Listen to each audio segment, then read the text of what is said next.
I knew something was wrong the second I turned into the driveway. The gravel looked disturbed, like heavy tires had run over it again and again. My farm had never looked like that. For 40 years, the ground held the same soft pattern of my truck, my wife's old sedan, and the small tractor I used on weekends. But that morning, the marks were sharp and unfamiliar, and they made my chest tighten before I even stepped out of the cab. A strange pickup was parked near the barn. I didn't recognize the color, the dents, or the plate. Two men I had never seen were walking around like they owned the place. One of them was pointing at the fence line, and the other was writing something on a clipboard. I stood there for a second, feeling the cold air hit my face, trying to make sense of it. "Can I help you?" I called out.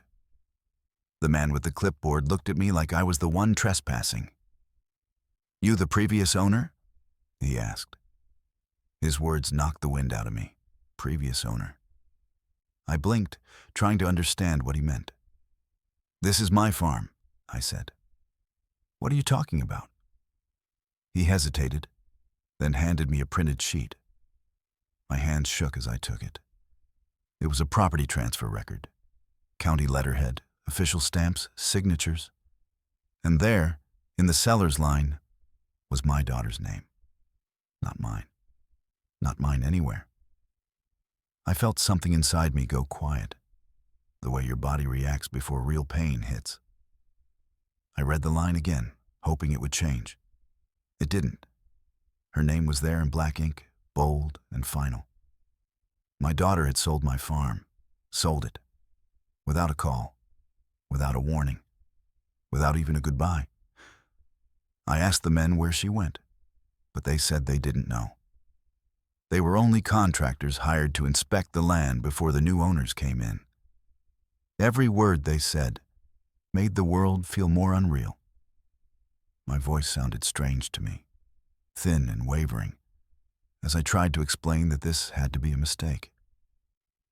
They didn't argue. They only repeated the same cold fact. The sale was already done. I walked the property in a daze, listening to the sound of my boots on the frozen ground.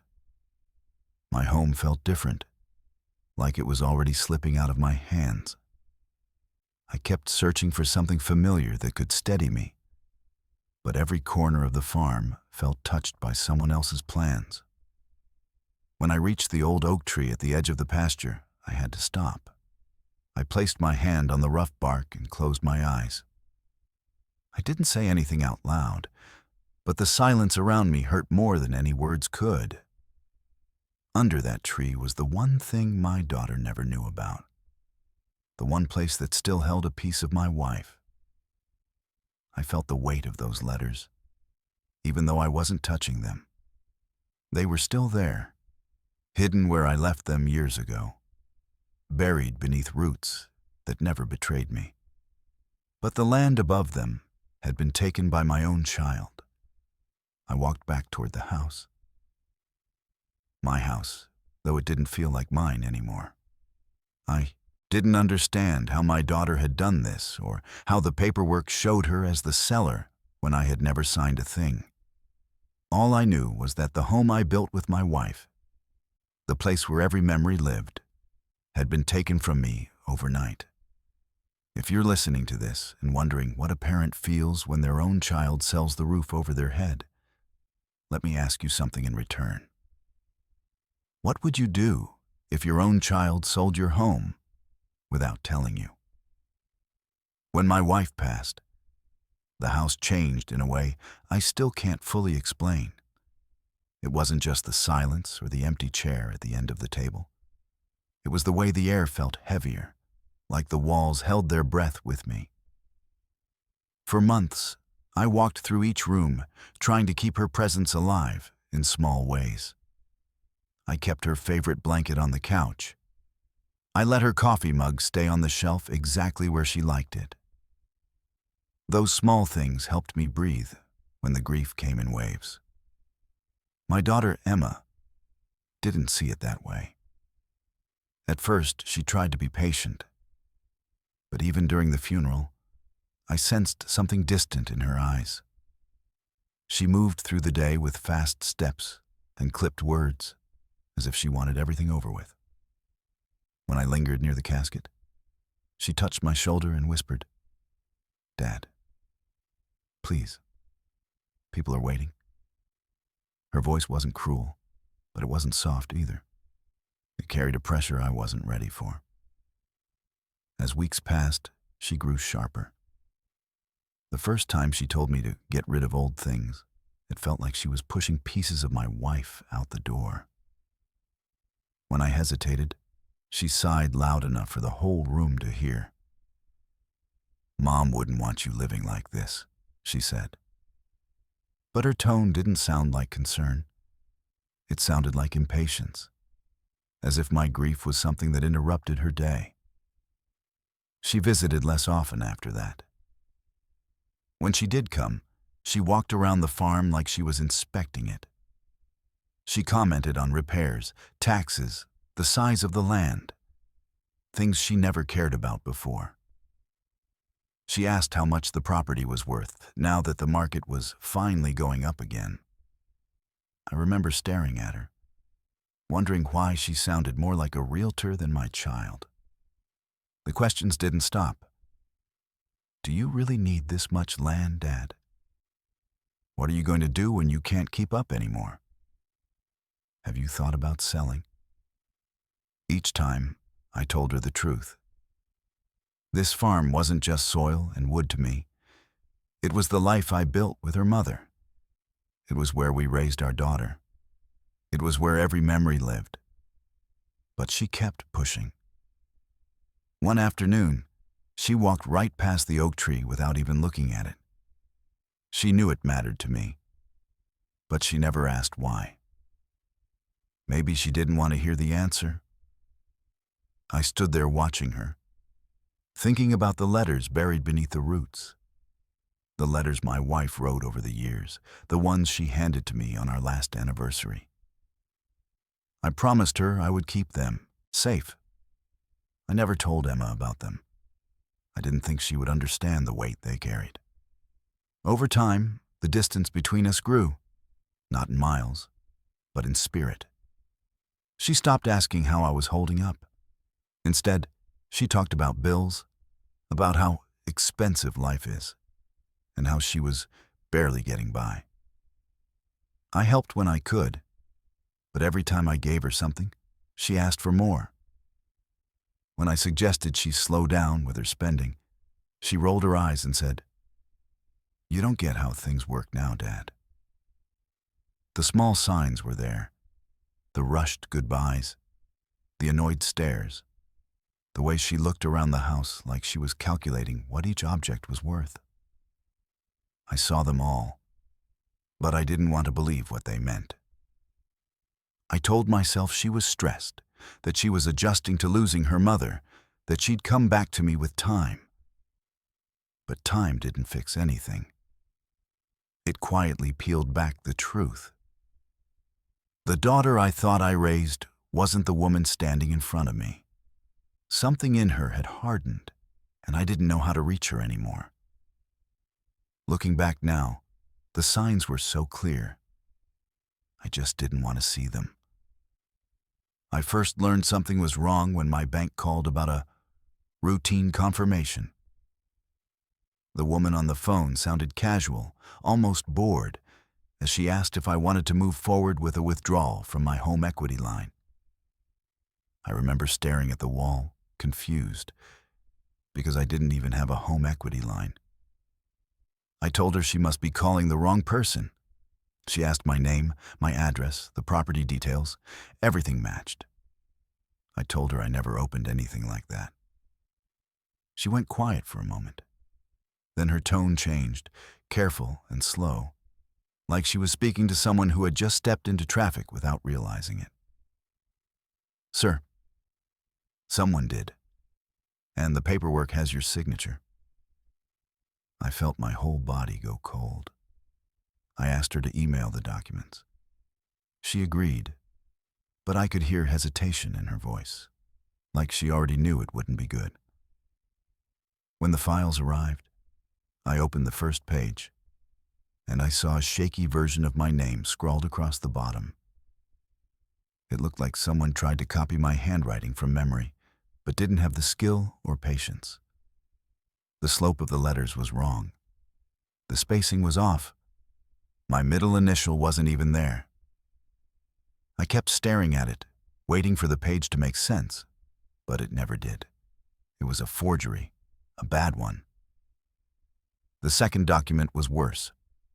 A power of attorney form with my daughter listed as the agent. Again, my signature sat at the bottom. Seeing it made my stomach hurt. It felt like someone had crawled into my life, taken my identity, and used it like a tool.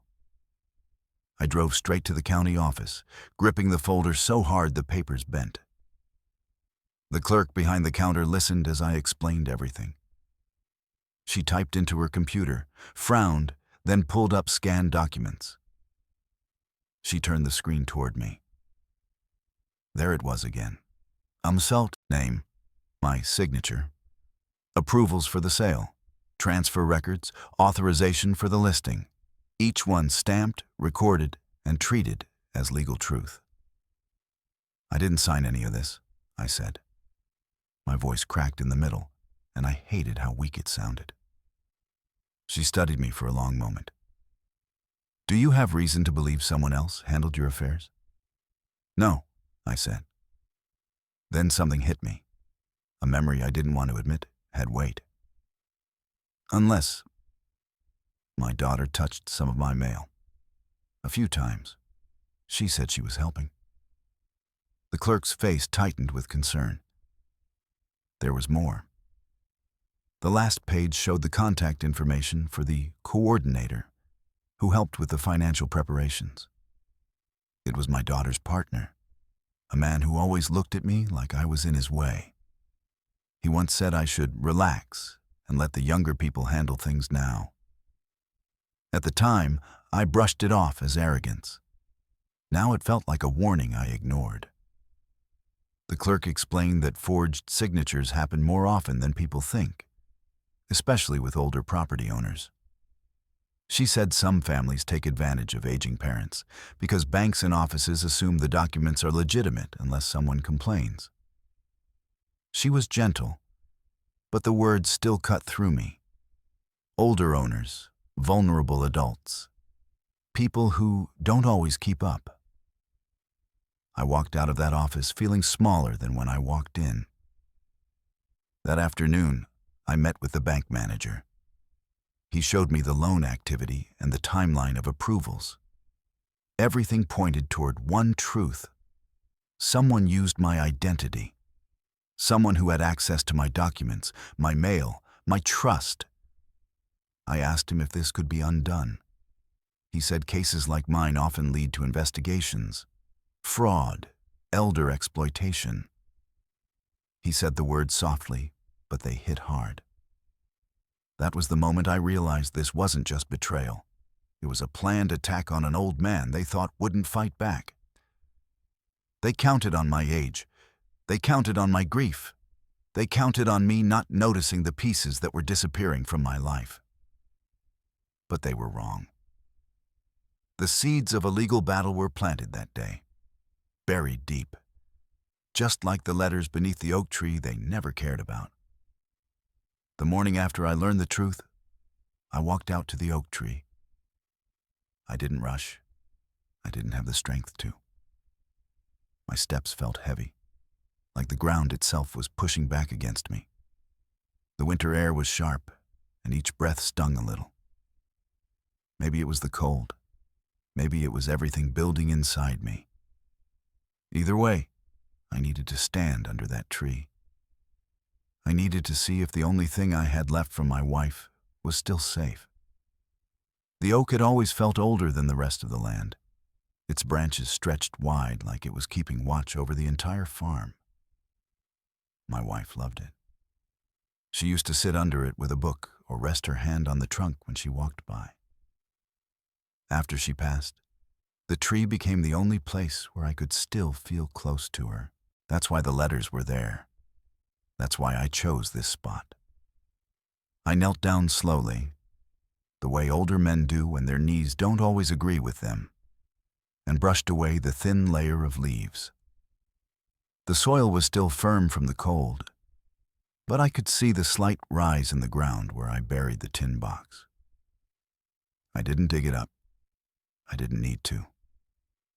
Just touching the earth above it was enough to steady my breathing. Those letters weren't just paper. They were pieces of a life I lost. Some were written during the early years of our marriage, when we were still learning who we were together. Others came later, during quiet evenings, hard seasons, and the months leading up to her diagnosis. She had a way of writing that was simple, but full of heart. She didn't try to sound wise or poetic. She just told the truth, her truth, our truth. When she realized her time was running short, she gave me the last few letters in a small stack tied with kitchen twine. She said they were for whenever the days feel too heavy. I asked what she meant, but she only smiled and pressed them into my hands. I couldn't read them right away. Not after she died. My grief was too fresh, too sharp. So I buried them under the oak tree, a safe place, a place she loved, a place where no one would ever think to look. At least, that's what I thought back then. Standing there now, I felt a deep pull in my chest.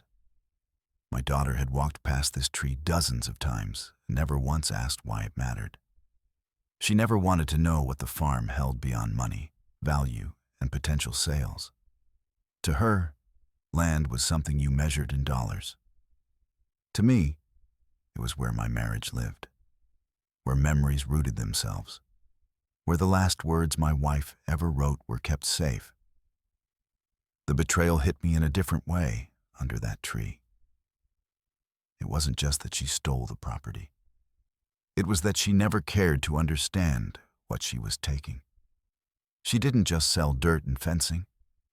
She sold the ground where her mother's voice still lived. She sold the place where my grief was held gently, where I could go to feel less alone. She sold the one corner of this world I still shared with my wife. That's what hurt the most. I placed my palm on the soil and closed my eyes. I thought about the last promise my wife made me keep. To stay rooted, to keep the family together, to protect what mattered. I tried. God, I tried. But now I saw what I didn't want to face. My daughter didn't see the farm as a legacy. She saw it as leverage. And in selling it, she didn't just turn her back on me. She erased her mother's memory from the land. Before I stood up, I asked myself a question I never thought I'd have to ask. What do you protect when even your memories are under threat? If you have something in your life that carries someone you loved, what would you do to keep it safe? When I walked into the sheriff's office, I didn't know what to expect. Part of me feared they would brush me off, tell me it was a civil issue or that I needed to sort it out with my daughter. I'd heard stories like that from other, older folks. Stories where no one listened. Stories where families broke apart and the law looked the other way. But the investigator who met me that day didn't do that. She looked me straight in the eyes, studied the folder in my hands, and told me to have a seat so we could go through everything together. Her name was Detective Harris, and from the first few minutes, I could tell she had seen cases like mine before. She spoke gently, but her questions were sharp. I handed her the forged signatures, the loan documents, the transfer papers, every page that felt like a knife to the life I had built. She took her time with each one, scanning the lines, comparing the signatures, noting the dates. The room was quiet except for the soft tapping of her pen against the desk. After a long pause, she leaned back in her chair. "These documents raise several red flags," she said. "You did the right thing coming in." I felt something loosen in my chest, not relief exactly, but something close to being heard.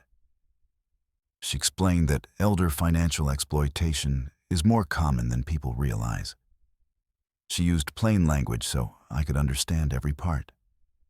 She told me that the law considers forged signatures, unauthorized loans, and property transfers serious crimes, especially when the victim is older and the suspect is a family member with access.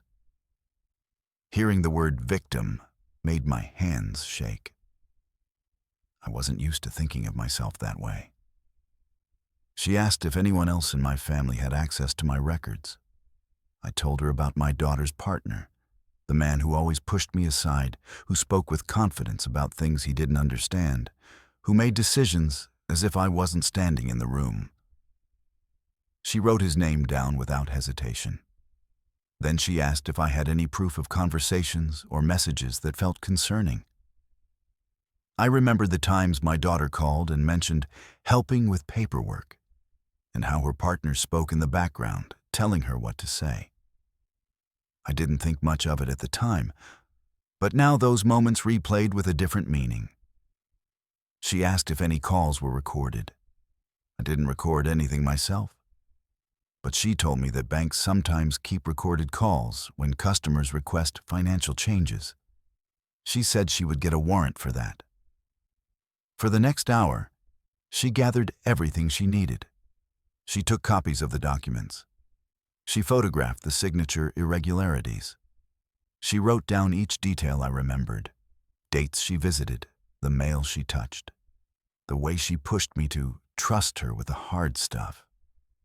Every piece built a clearer picture of how the betrayal began, long before the sale went through.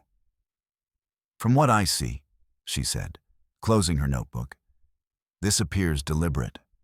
Not a misunderstanding, not a mistake, deliberate. The word sank into me like a weight. She explained that the next steps would involve a formal investigation. She said they would contact the bank, the county office, and the loan company. They would check camera logs, signature history, timestamps, and communication records. Everything needed to show the truth. She warned me that these cases can move slowly, not because the system doesn't care, but because every detail has to be proven. Before I left, she handed me a brochure about us elder exploitation laws. Simple terms, clear steps, a direct line to her desk if anything new happened. As I read through it, I felt a strange mix of anger and hope. Anger that I needed this protection at all. I hoped that someone finally understood what was taken from me. When I stepped outside, the air felt different. Not lighter, but steadier. For the first time since the nightmare began, I wasn't standing alone. Someone believed me. Someone was willing to fight for the truth. And now, the law was moving toward the doorstep of the people who thought I would stay silent. I wasn't there when they knocked on her door, but I learned every detail from the report and from what the detective told me later. I pictured it the whole time she explained it to me. And even now, the scene plays in my mind clearer than I wish it did. It was early morning when 2 officers and a process server walked up the steps of the apartment my daughter shared with her partner. They didn't go in loud or aggressive. They didn't need to. They had the paperwork. They had the evidence. They had the truth. That was enough. When she opened the door, she acted like she was surprised to see them. She crossed her arms, blocking the entry, and said she didn't know why they were there.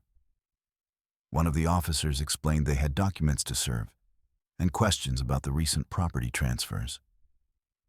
She tried to smile, but it wasn't a warm smile.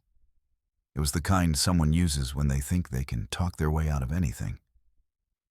According to the officer, the first words she said were, "This must be some mistake.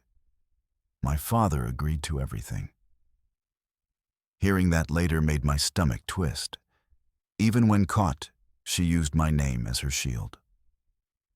The process server handed her the stack of papers. She flipped through them fast at first, then slower as the wording hit her. Investigation, fraudulent authorization, forged signature, misuse of power of attorney. Each page chipped away at the confidence on her face. Her partner came up behind her, asking what was going on. He didn't look confused. He looked irritated, like the officers had interrupted a normal morning.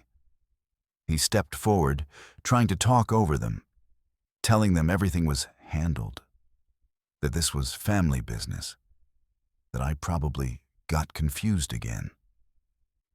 That word, confused, cut deeper than any lie she signed. They used my age, my grief, my silence as tools. They counted on people believing I didn't understand what was happening around me. But the officers weren't buying it. Detective Harris stepped forward and explained the evidence piece by piece.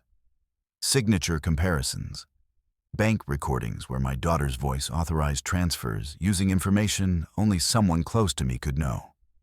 Documents showing the loan was opened with my forged approval. Emails between the two of them discussing getting things finalized before he notices. The officers told me she went quiet at that part, completely still. Her partner, though, kept talking, his voice rising, trying to twist everything into something innocent. He said, I misremembered. He said, I gave permission and forgot. He said the officers were wasting their time. But every excuse fell apart the moment the detective showed them the final document, the one that traced the money directly into an account in his name. That was when things shifted. Her partner stepped back, and for the first time, he didn't have anything to say. My daughter looked at him, then back at the officers. For a moment, I wanted to believe I'd see regret in her eyes. Not forgiveness, not understanding, just a flicker of guilt. But according to the report, she didn't show any. Her face stayed cold. She said, he owes me. After everything I've done for him, he owes me. Those words stayed with me long after the detective repeated them. They carved something in me I can't fully erase. Hearing your own child say you owe them your life's work, it breaks something you didn't know could break. When the officers informed her of the charges, fraud, financial exploitation of an elder, and forgery, she didn't cry. She didn't panic. She didn't even ask why. She only said, he'll regret this. But the truth is, I regretted it long before the officers ever knocked on her door. The charges were real. The evidence was solid. And the next step was court. Hearing that didn't bring me joy or victory. It only brought a cold, heavy kind of clarity. My own child had chosen greed over blood, over memory, over decency. And now, she would have to answer for it. The day of the hearing, the courthouse felt colder than any winter morning on the farm. The walls were high, the wooden benches stiff, and the air carried the weight of every story that had passed through those halls. I sat quietly, holding my hands together to keep them from shaking. I wasn't afraid of speaking. I was afraid of remembering too much. When the judge entered and the room rose, I kept my eyes forward. I didn't look at my daughter. I didn't want to see whether she was angry or bored or indifferent. I needed to focus on the truth, not her expression. The prosecutor began by laying out the timeline. His voice was steady, almost gentle, but each fact he shared felt like a stone being placed on a scale. He explained how the loan was opened with a signature I never signed, how the property transfer was pushed through without my consent, how the money moved through accounts that were never mine. He talked about elder exploitation in simple terms, making it clear that these crimes weren't just financial. They were violations of trust, safety, and dignity. He said I had been targeted because of my age, because I lived alone, because I trusted the wrong people. Hearing that aloud made something in my chest tighten. It's one thing to fear you've been used. It's another to hear the court confirm it. Then they asked me to testify. I took the stand slowly, feeling every year in my bones. When I sat down and faced the courtroom, I tried to breathe evenly. The judge told me to take my time. I nodded, but my voice still trembled when I began. I told them about my wife, about the land we built our life on, about the oak tree where she used to rest her hand every evening. I explained how her letters were buried there, not as a secret from my daughter, but as a way for me to hold on to the last parts of her. I told them how the farm wasn't just property. It was memory. It was a marriage. It was grief made bearable. Then I described the day I found out it had been sold. I told the court about the forged signatures, the loan I never asked for, and the narrow roads of confusion and fear that followed. My voice cracked only once, when I explained how betrayal feels different when it comes from your own blood. Not sharper, but deeper. Like the cut doesn't stop at the skin. When I finished, the prosecutor asked one more question. Why did you bury the letters there? I swallowed hard. Because that tree held our whole life. I wanted her words to rest in the only place that ever felt permanent. He nodded, then held up a photograph of the oak tree. The courtroom stayed quiet for a long moment. No theatrics, no gasps, just stillness. Sometimes silence carries more weight than any speech. The defense tried to argue confusion, miscommunication, and family tension. But every point they raised fell apart when the prosecutor showed the emails, the call recordings, and the signatures side by side. When he showed the money trail leading directly to accounts controlled by my daughter's partner, the judge leaned forward, studying the documents with a firm, tired expression. When it was time for the judge to speak, the room felt like it was holding its breath. He said the evidence was clear. He said the acts were deliberate, not accidental. He said the betrayal of an aging parent, especially one grieving a spouse, was one of the most serious forms of financial abuse the court sees. He spoke with a firmness that didn't need volume. He ruled that my daughter was guilty of fraud, exploitation of an elder, and forgery. He ordered restitution. He issued restrictions and penalties meant to protect me from further harm. But he also said something I didn't expect. This court recognizes the emotional damage done to this father. This was not just theft of property. It was theft of trust. I left the courtroom with mixed feelings, vindication, yes, but also sorrow, quiet and heavy. Justice doesn't erase what was lost.